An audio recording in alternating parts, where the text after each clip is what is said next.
POCSO case ಸಿಐಡಿಗೆ ವರ್ಗ. ಸಿಐಡಿಗೆ ಕೇಸನ್ನ ವರ್ಗಾಯಿಸಿ DG IGP ಆದೇಶ ಕೊಟ್ಟಿದ್ದಾರೆ. ಯಡಿಯೂರಪ್ಪ ವಿರುದ್ಧ ತನಿಖೆಗೆ ಎಸ್ಐಟಿ ರಚಿಸಲಿದೆ ಸಿಐಡಿ. ಮಹಿಳಾ ಅಧಿಕಾರಿಯ ನೇತೃತ್ವದಲ್ಲಿ ಸಿಐಡಿ ಎಸ್ಐಟಿ ರಚಿಸಲಿದ್ದು, ಯಡಿಯೂರಪ್ಪ ವಿರುದ್ಧ ಏನು ಲೈಂಗಿಕ ದೌರ್ಜನ್ಯದ ಆರೋಪ ಕೇಳಿಬಂದಿದೆ ಅಪ್ರಾಪ್ತೆಯ ವಿರುದ್ಧ.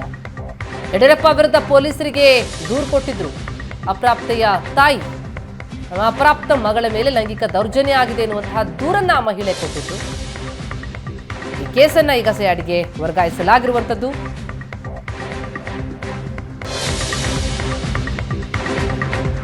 ಇನ್ನು ಲೈಂಗಿಕ ದೌರ್ಜನ್ಯದ ಆರೋಪವನ್ನು ನಿರಾಕರಿಸಿದ್ದಾರೆ ಯಡಿಯೂರಪ್ಪ. ಆಕೆಯ ಕಷ್ಟಕ್ಕೆ ಸ್ಪಂದಿಸಿ ಆಯುಕ್ತರಿಗೆ ಸಹಾಯ ಮಾಡುವಂತೆ ಸೂಚಿಸಿದರು. ಆದರೆ ಆ ಮಹಿಳೆ ನನ್ನ ವಿರುದ್ಧವೇ ಮಾತನಾಡೋದಕ್ಕೆ ಶುರು ಮಾಡಿದ್ದಾರೆ.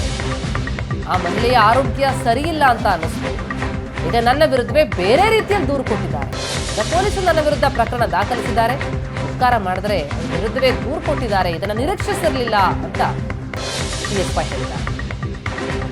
ನನ್ನ ಮೇಲೆ ಯಾರೋ ಬೆಣ್ಣು ಮಗಳು ಕಂಪ್ಲೇಂಟ್ ಕೊಟ್ಟಿದ್ದಾಳೆ ಅಂತ ಗೊತ್ತಾಯಿತು.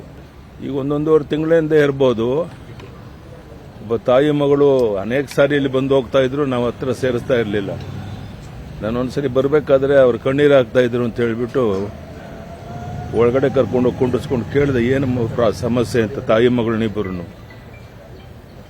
ನಮ್ಗೆ ತುಂಬ ಅನ್ಯಾಯ ಆಗಿದೆ, ಮತ್ತೊಂದು ಮಗದೋದು ಅಂತ ಹೇಳಿದ್ರು.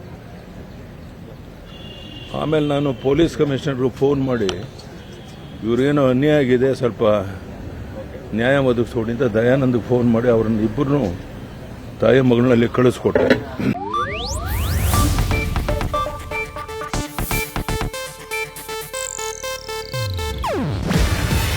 ಇದು ಏಷ್ಯಾನೆಟ್ ನ್ಯೂಸ್ ನೆಟ್ವರ್ಕ್ ಪ್ರಸ್ತುತಿ. ನೀವು ನೋಡ್ತಿದ್ದೀರಾ ಏಷ್ಯಾನೆಟ್ ಸುವರ್ಣ ನ್ಯೂಸ್.